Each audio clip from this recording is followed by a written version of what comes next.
Today's episode of Chat and Chew is sponsored by Be Positive Productions and Multimedia Studios, LLC. I like to think of imagination as something akin to a superpower. Used in the right context for good, it can help bolster our aspirations and propel us closer to our goals. We visualize the outcome of our accomplishments and work toward attaining said thing. However, when used to propagate untruths, reality can become distorted.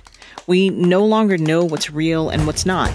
The more often we repeat something to ourselves, the more likely it is to become our truth, and the lines between perception and reality begin to blur.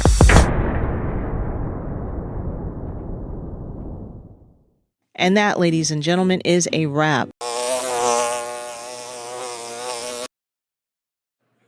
Greetings once again to our weekly Chat and Chew broadcast. Welcome. Today we're going to continue our conversation on fatherhood, and I want to start out with this quote, and we're going to talk about it even more in our broadcast. The quote is, "Heaven can be like a father taking care of the well-being of his kids." I'll say it one more time. Our quote is, "Heaven can be like a father taking care of the well-being of his kids." So we're going to have this discussion. I know some of you are on your lunch break, so let's chat and chew while you do.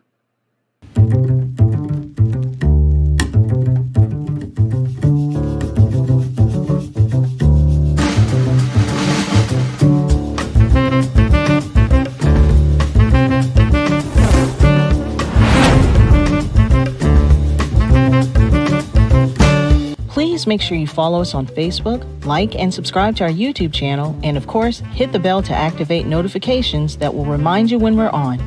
Please be sure to leave us a comment to let us know how we're doing. We'd love to hear from you.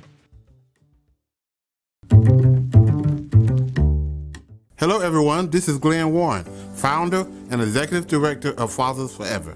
I want to share an alarming reality with you. 627,000 fathers are incarcerated that have kids under 18. Now, there are 56,000 moms incarcerated who have kids under 18. The reality is there are so many more fathers incarcerated than moms. This is why I Am a Father Forever book exists. Now, I need your help. I am inviting you to help us get this book into as many fathers incarcerated as possible. Here's how it works. For your donation of $22, we will provide a book to an incarcerated father.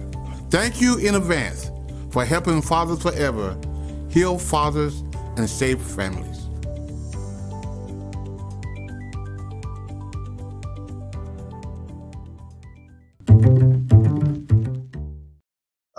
James and Tammy, this is a closeout session of Father's Day. We've been honoring Father's Day the whole month of June, and this is our last time we will be doing this. And like we did the mothers on Mother's Day, we're going to end with the fathers on Father's Day, talking about our fathers and what they meant to us. And also we're going to talk about the TV dads. As I did in the intro a few minutes ago, I want to say a quote, and then when I finish this quote, I want James and then Tammy give me what is your interpretation of this quote. This quote is, "Heaven could be like a father taking care of the well-being of his children." What does that quote mean to you? James first. Well, I'll say it again. Heaven can be like a father caring for the well-being of his children. So God gave us an example of how that hierarchy works. Mm-hmm. And fathers pretty much are patterned after God was. Mm-hmm. So to me, I'm looking at the father as the leader, but the mother is there not to be have less importance as a person, Mm-hmm. but she is what the Bible says, that's my helpmeet. Right. So she shares in some of this responsibility, but it doesn't all fall on her shoulders. Right. And then the children make up the rest of the family, where they take leadership also from mom and dad, but Mm-hmm. dad should be the priest of the home. You know, Mm-hmm. sometimes we like to give certain tasks to the mom Mm-hmm. because we think that she's more suited. We're wrong as men. Right. We should be leading out in those aspects Right. Right. of a family. Right. Okay. All right. Okay. Tammy, you're up. I would I would agree with James and much of what he said, but also when you made mention of heaven, just in general, I'm thinking providence, and heaven being a specific place. Mm-hmm. I would think of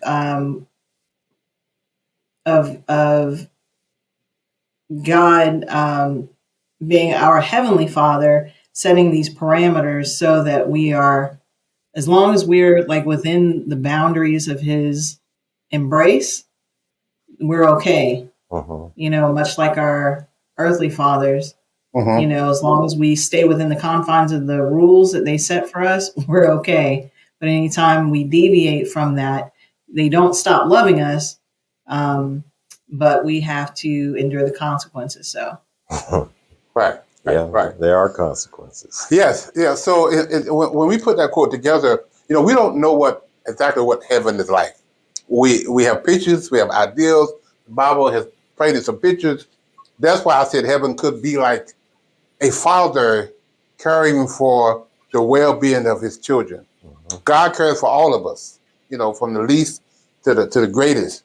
And in my opinion, a father's responsibility is like that, to take care of all of his kids, Right. those you live with and those you don't live with. If you're a father of your child, your responsibility as a father is to take care of your kids. And like God's responsibility is to take care of us, and He does. As a father, our responsibility is to make sure that we're taking care of all of our kids, being there for them at every step of the way, and making sure they're getting their needs met. Now, James, you said something very interesting. We say all the time, man is the head, and I believe that's Mhm. biblical. But at the same time, we are the foundation. I mean, we are the top, but we also on the bottom. We are the foundation. Lots of the time, when you look at a building, you don't see the foundation. Right. You see the glamour of the building, but the foundation you don't see. You don't supposed to see the foundation Uh-huh. because everything is uphold on this foundation. Uh-huh. So though we are the head, we also at the bottom. Everything starts with us, Yeah. and that part is don't always get the glory. We have to make sure our kids are taken care of, our wives are taken care of, our homes are taken care of. That is the foundation in which everything is built on. If you have a building and it's got holes in the walls, it needs a paint job, those things are cosmetics. You can fix that. But if the foundation is broke, you got to condemn the building because the building could collapse. We have a lot of foundations in our society, a lot of broken men, and our foundation is getting cracked. And we have to find out a way to repair that foundation. If we don't, the building is going to collapse, and our family members is going to one that's going to be getting hurt. So as fathers, as father figures, we have to make sure that yes, we are the head, but yes, we are at the bottom too. We are the foundation of everything starts on us, and we have to make sure that our kids are taken care of. Absolutely. So that's when I came up with that, and actually that was the last chapter of the book. I am a father forever, and I woke up in the middle of the night, and that quote just kind of popped in my head that heaven can be like a father taking care of the well-being of his children. Well, something else though, our homes should be like heaven. Mm-hmm. Safe place, Mm-hmm. comfortable, Mm-hmm. protected place, Mm-hmm. all of that. I mean, those are some of the things that we could incorporate in our homes. Exactly. And sometimes we do, but then there's sometimes that we don't. Right. So, Right. yeah. And safety, your home should be, when you look at domestic violence, this whole thing where the house is supposed to be, if the safe place you can be at. I mean, yeah. violence can happen anywhere outside outside the house, but it should never happen inside your house. That's the place that you should have peace and rest and refuge and get strength and help, not to go in and have to fight for the very person that loves you now is the one that's abusing you. And so we have to make sure, like you said, our home should be an example of what heaven is. We should have that safety, that provision, that caring for, that pointing toward destiny and purpose. All those things should be incorporated in our house. And as the father, again, I keep repeating myself, we are the head, but we also on the bottom. Chapter 12. Chapter 12. We are chapter 12. Yeah. We are 12. The foundation which everything starts. And so, I often say, if we got problems in our communities, in our neighborhoods, in our cities, in our states, we have to go back to where everything started at. Because it started from the foundation. Right. And so we have to get that straight. So anyway, I just wanted to kind of lead off with that as we end up this session of. So James, actually, Tamara, I want to start with you. Tell me something that was very, very memorable about your father, remarkable, if you will. What are some of the things that he left you that's keeping you going, keeping you motivated? Tell us a little bit about your dad. There are a lot of things I could say about my father, but among other things, he's probably like one of the biggest advocates for his kids. Anything that I've ever come to him for and about. Now, I say that, but growing up, he didn't praise us like if I made, because we made good grades in school, but my dad would always come back to me with if I made an A, that's great, but what was the grade point average? And I'm like, well, it was a 95. And then he would always follow that up with, well, then I guess you have 5 more points that you could get. Right. If 100 is the highest, you got 5 more points you could get. And I didn't understand that when I was growing up. I mean, it was kind of frustrating because I'm like, well, Daddy, I'm making straight A's, and shouldn't that be enough?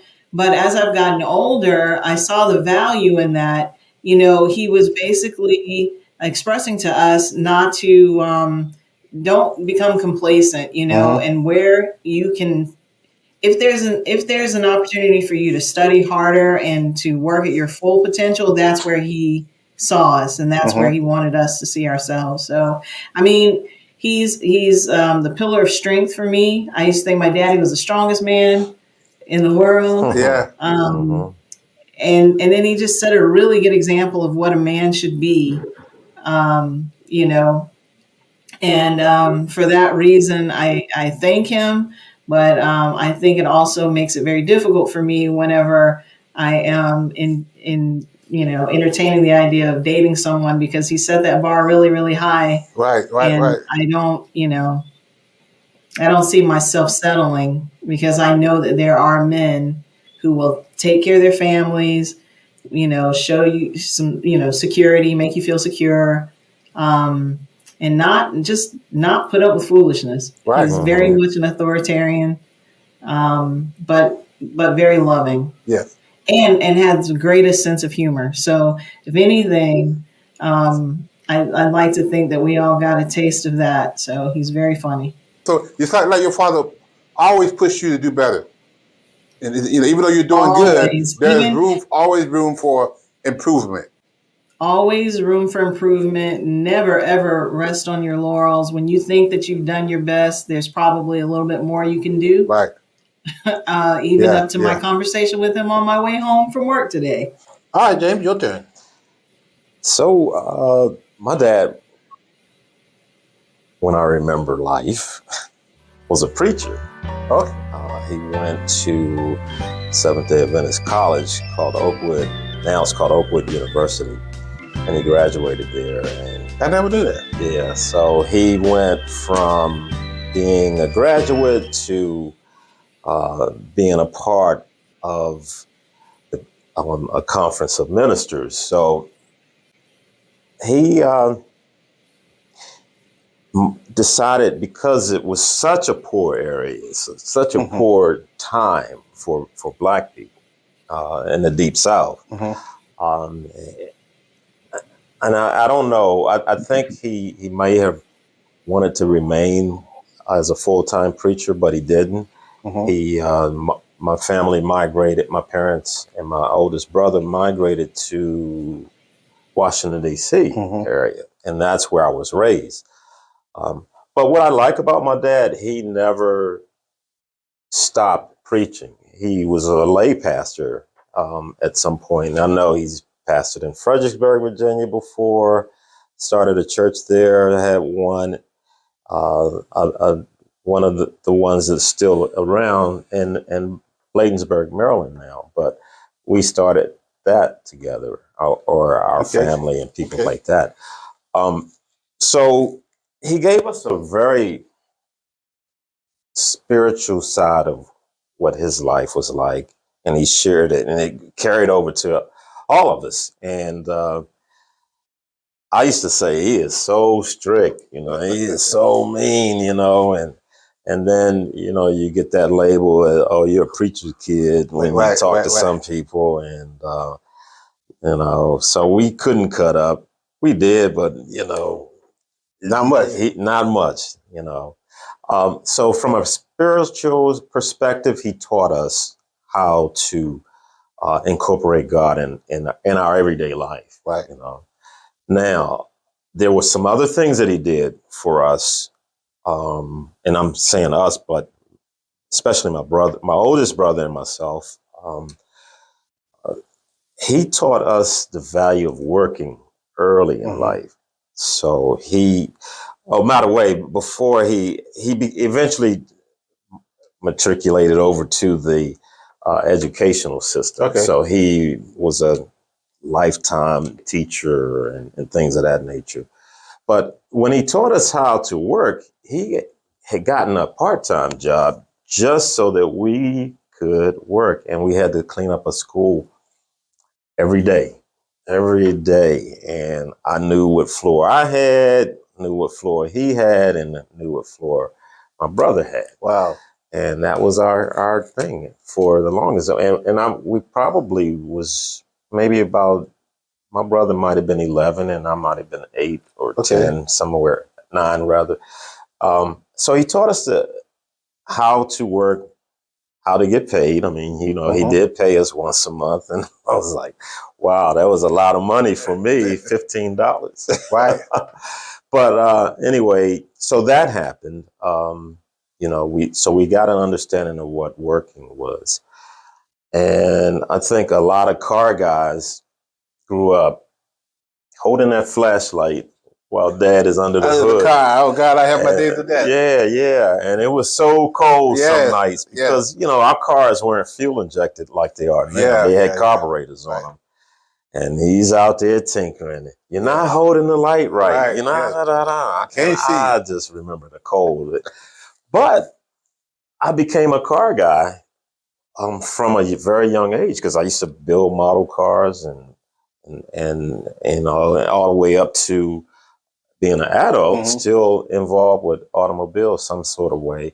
Haven't been as much lately, but so we did those things too. Education was important, although everybody in my family has graduated. I didn't graduate. I dropped out of college because I wanted to do something different.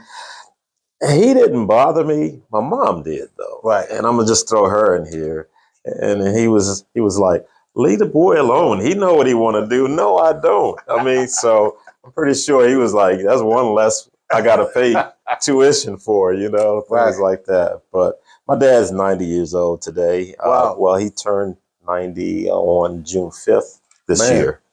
So he's got a slight case of dementia now, and he's being cared for in Maryland. But, he wasn't, I think you and I had similar experiences. He wasn't that lovey-dovey kind of guy. Right. He's not going to come and squeeze you. I mean, give you that bear hug and things like that. Right. I experienced that later in life. The older I got, then it was like, I'm going to hug you whether you want it or not. Right. That's what we did. And but he was a good provider. I never knew I, you didn't get a lot of no's in our family because he did whatever he could to make sure we had what we needed. Right.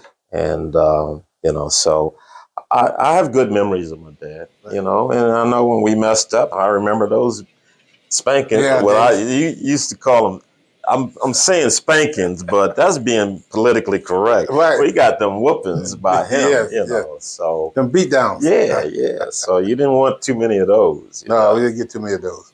So your dad is still living, and Tamara, your dad is still living, right? Well, yeah. That's correct. How old is your father, Terry?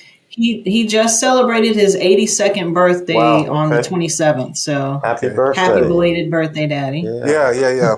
Well, my father's deceased. He was 81, actually, when he died. About, I think it was 2004. Then. Yeah, we did the calculation not too long ago. A number of years ago. Yeah. He was 81 when he passed away. My mom and him had been married about 61 years. And we did a podcast last week on my siblings, and we talked about our dad, and we all kind of took turns and talked about the strength thing that he brought to the table. And my dad was kind of a no-nonsense man, but at the same time, he had a lot of little mischievous things about him that I kind of picked up. He was education-wise, he only had maybe a 6th grade education, if it was that much. But he was big on all of his kids going to college and getting a degree. And I think 5 of us out of 7 got a 4-year degree. My other 2, my brother, he had got a certificate from a technical, and my sister the older sister was really high up in IBM when she ended up retiring, had a good job. And so they kind of trained her on the job. But one time he had 3 siblings in college at the same time. Wow, me, Tommy, and Basila, all was at St. Augustine's College, all at the same time. Okay. And he worked tirelessly, often 16 hours a day, 2 full-time jobs to make sure that my mom was a stay-at-home mom, and make sure that we came home to a full cooked meal, and we had food on the table and clothes on our backs, and my mom ran the house, but my daddy was provided by and there was no question about it that he was the head of the house, but it also was a question that he was that foundation. Again, we glory on the head, but it's the foundation we have to accept. That's our responsibility just as much, if not more. And he was that foundation. And like you say, I bring my mom in it as well. My mom would bend, but she didn't break. If my dad wanted to do something and my mom was against it, she wouldn't give in. And she would eventually show him this is the right way to do it. And she saved my house so many times. Yeah, because he would have lit into me, because I was kind of not a mischievous person, but I kind of wore my feelings on my sleeve. If I didn't like something, I wouldn't say nothing, but it would be on my face, and you could see that I wasn't happy. And that to my dad was not a good thing. You did not. That was a sign of rebellion, and he didn't like that a lot. And my mom would probably spur me from getting the crap smacked out of me a few times. And so we all have stories about our father and what he meant to us. And so at this point, we're going to shift a little bit. And we all have grown up in different eras. And we talked about this at Mother's Day. We talked about the TV moms. But now we want to talk about the TV dads. And let's have some fun. And let's talk about what are some of the TV dads that shaped your life about fatherhood growing up.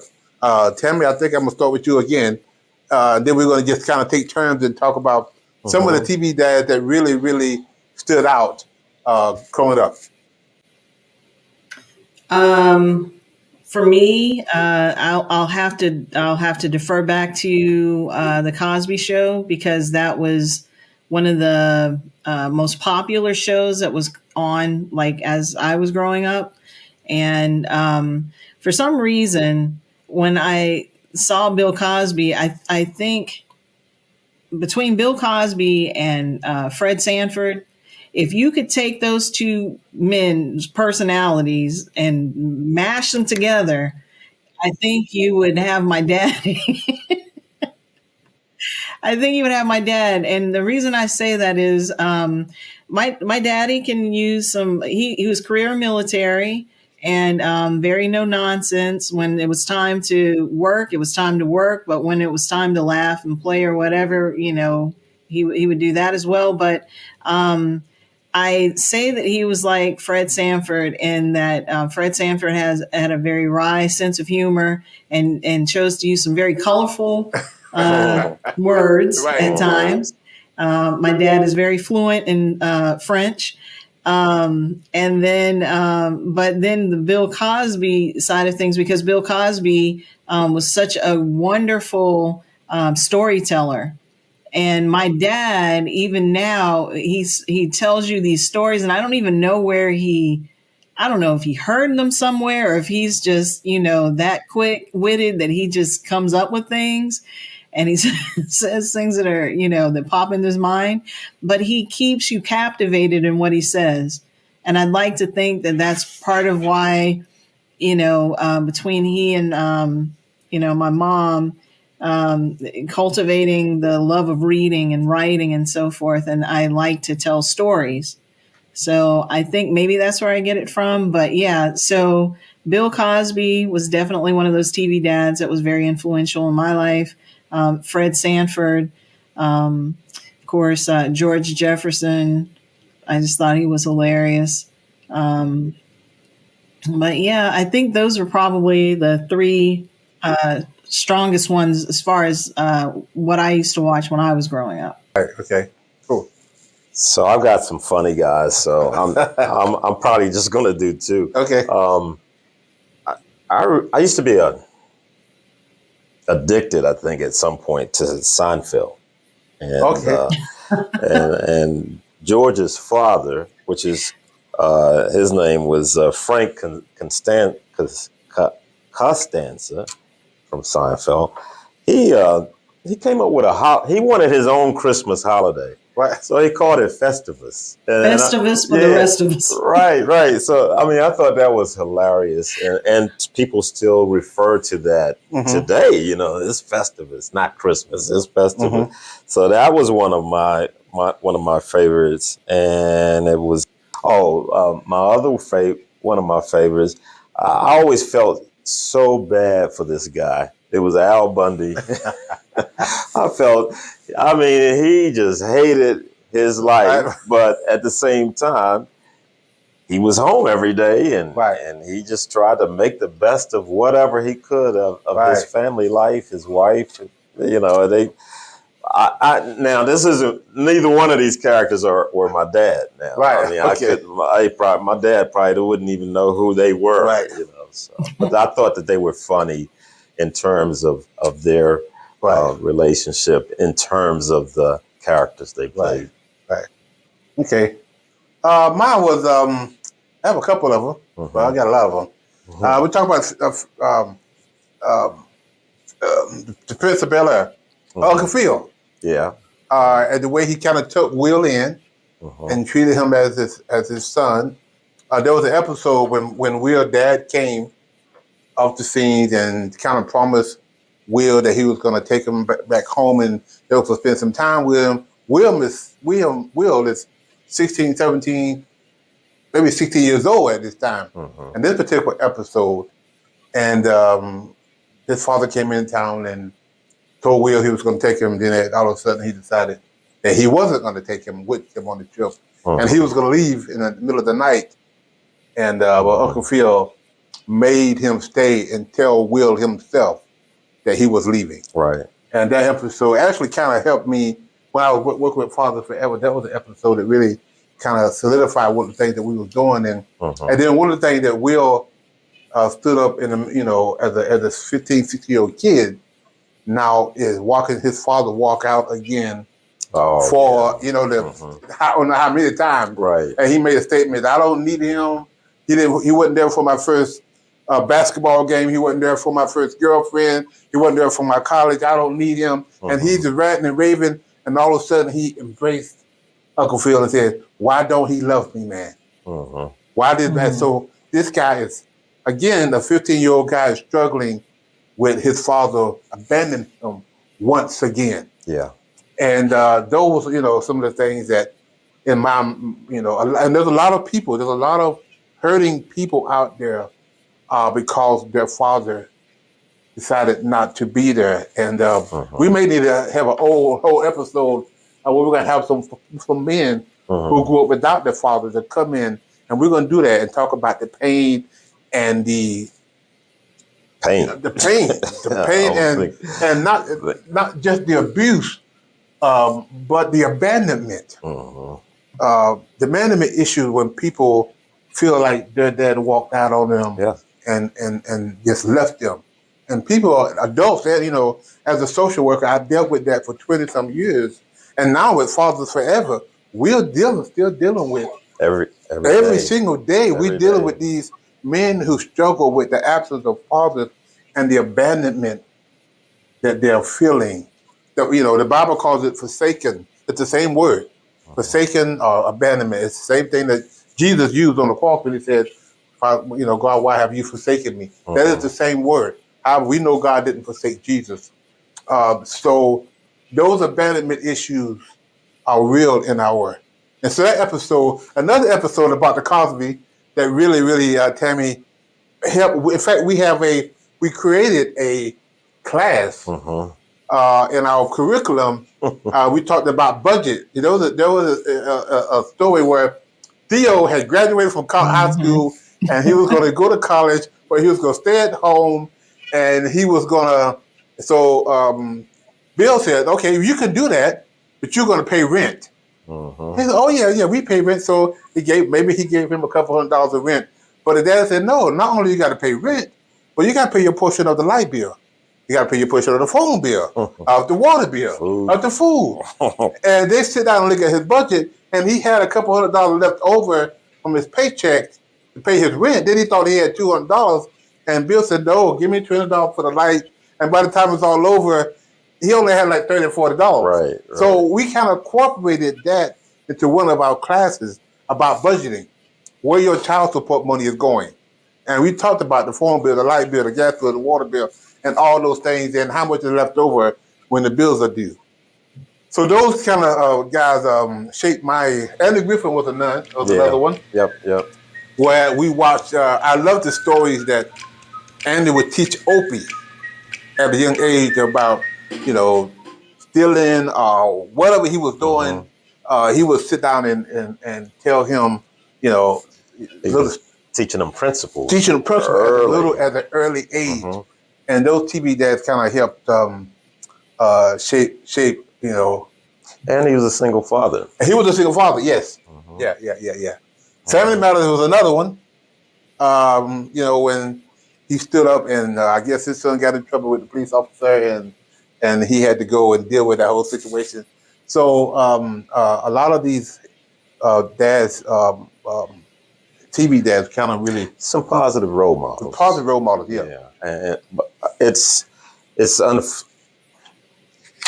sad now because everything's replaced with reality shows, which have nothing to do with anything, because it tells you these reality shows mainly show people how to just live out of control. And have no morals or do whatever you want. It's okay. All that kind of stuff. So I was just going to ask that question because of all the people that we have named, as far as like father figures that we saw, back in the day.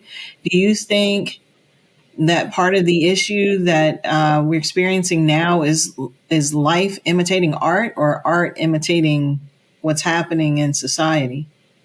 That's a good question, and I believe it's a combination of both. I mean, you're getting some of the scripts that have been written is getting from real life experience that the writers are writing from real life experience. Right. They get it, they're coming up with the script based on what they see in society. And of course, they're going to add their spin to it, be it good or bad. But I think it's a lot of times they're writing from what Yeah, because they are seeing. If today there's a lot of single mom households, and you don't see a lot of. I've seen a few movies where there's a single dad, but for the most part, there's single moms raising their families. Yes. That's the theme that's being portrayed, which carries over into these reality shows and things of that nature. You know, it's an imbalance of the family structure today, of our society today. Right. Kevin Hart did a movie, I forgot the name of it, that I watched, it being a single father where his wife died at childbirth. Oh, yeah. And they were telling him that he didn't have what it took to raise his child. A little baby. And was it a struggle? Yes. And you know, but he did. And we do a whole class about things that what our perception is, that, you know, we should talk about true or false, about fathers sometimes, no difference between a baby cry, a wet cry, or a cry of a baby who's hungry. And sometimes they're saying, Dad can't, it's not part enough to figure that out. It's okay for women to do it, but Dad is you know, but statistics is not, don't support that. But I think the name of that movie was Fatherhood. Yeah. But we can, though. We can, yes. I mean, as a single father, I struggled for a long time with, you know, doing my daughter's hair. Thank God I had a lot of siblings or sisters that was, you know, women, as well as a lot of church members who happened to, you know, actually her mom was there as well. So they taught her a lot of female, you know, things that were going on with her as a child, as a young woman, that thank God I had them around to teach her that. But I think I did pretty well. It was a struggle. I had to learn how to cook and all that other stuff. But that is very important in society in which we live in. Again, we can talk about this forever. Yeah. You don't get tired of the message that they're conveying to the audience. Right. You know, it's something that you can still learn from or pull some information from, as opposed to today. Yeah, and then you said something very important. I wish that we can go back, that the writers will start writing from instead of these reality shows, and I get that, but go back to the old school stuff, the Cosby's and the Fred Sam. You know, a lot of those shows had a lot of comedies in them.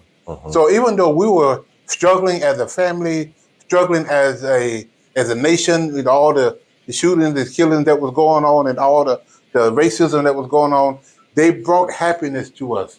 We laughed and you know, it was a real life, but it was mixed with comedy. Yeah, and if you talk about pain, you always felt that when you saw the good times. Yes. James and yes. What was his wife? I can't. Thelma, not Thelma. No, Thelma. Louise. No, not James and Florida. Florida. Yes. That you knew they were in a struggle. They were in a struggle. The family didn't have much. 2-bedroom apartment, and the boys slept out on the couch. Yes. You know, but that was real life. That was real life, and I don't know what that. Well, I don't know where that was shot at. That episode of those. I think they were. I think it was Chicago. Chicago, yeah. And you know, my wife and I, we watched those shows. Those 2 times we been and watch. You know, we stood on the Netflix and we watched those shows. One after the other. Yeah. We watching the one we just talked about with Florida and with JJ and we just watched one show after another show after another show about the rough times that they have, but they always pull through. Yep. You know, and he didn't walk out, even though it was an episode where his father walked out on him, and his father finally came back and, as a grown man now, probably 50 years old, but he, you know, cried about his dad. He's like, where were you at, man? Where have you been 30 years of your life? It doesn't have a happy ending. It don't always happen that way. Great, y'all. Well, I know this. We can keep on talking about this, and I know it's time to wrap up. But I want to encourage our audience to really spend some quality time with your family and your father, and love your parents if they're still living. let's just take care of one another. And maybe they can share. Maybe our audience members can share some of their thoughts about their dad. Yes. On our go to our comment page and write some comments about and send this this podcast to your friends. Maybe to help them, encourage them to spend time with their loved ones, especially during Father's Day in this week. Again, I just want to wish everybody a happy belated Father's Day, and until we meet again, I'll say so long. Bye, everyone. Here's 3 ways you can support our Dads at a Distance initiative. Give a copy to a family member, our friend. Donate monthly, a book monthly, 5 books monthly, how many books you want to do monthly donation. Reverse book signing. Your church, your business. You can make a donation go to our website at www.afatherforever.com and go to our PayPal at Fathers Forever. Our Cash App is $Fathers Forever. Make your donation today. Please include in the note section, include DAAD. Again, include in the note section DAAD.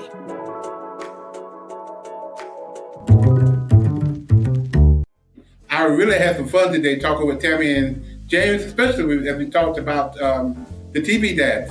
I really took me way back to the days growing up watching these TV dads and how they apply to my life now and how they shape my life, and maybe some of you as well. So I really had a good time. Hope you guys enjoyed yourself. And again, at this month, as we end our discussion on Father's Day month, as we have celebrated Father's Day the whole month of June. So take care of yourself, take care of your family. Until we meet again, we'll say so long. If you or someone you know would like to be a part of the show, please visit our website at www.afatherforever.com or call us at 919-779-9905. The Chat and Chew podcast streams Thursdays at 12 p.m. on YouTube and Facebook. To schedule a reverse book signing or to find out more information about how you can become a part of the programs you've heard us mention today, please be sure to stop by our website as well. Hello, everyone. Welcome to Fathers Forever University. My name is Glenn Warren, and I will be your instructor. Fathers Forever University is a remote learning experience where we take our 12-week class, and we meet here every Thursday night from 6 until 7, and we talk about fatherhood. We talk about domestic violence. We talk about where your child support money is going. We teach classes about fatherhood and how important it is to be in your child's life. So these 12 weeks is going to be very important for you guys to understand and the concept of fatherhood and what we're trying to teach you. Fathers Forever University is broken down into 12 weeks, and you can start at any time during those 12 weeks. The key to it is finishing those 12 weeks. Every lesson is in lecture format, where you listen to that lecture, and then on Thursday nights, we discuss that lecture. The Thursday night discussion is where your homework will be due. Part of your homework assignment every Thursday night is to, one, we'll ask you the question, what did you learn? And the second question, how am I going to apply what I learned? We also have specific assignments for each lesson in the notes below. This has been an introduction into Fathers Forever University. Now let's get started in lesson 1.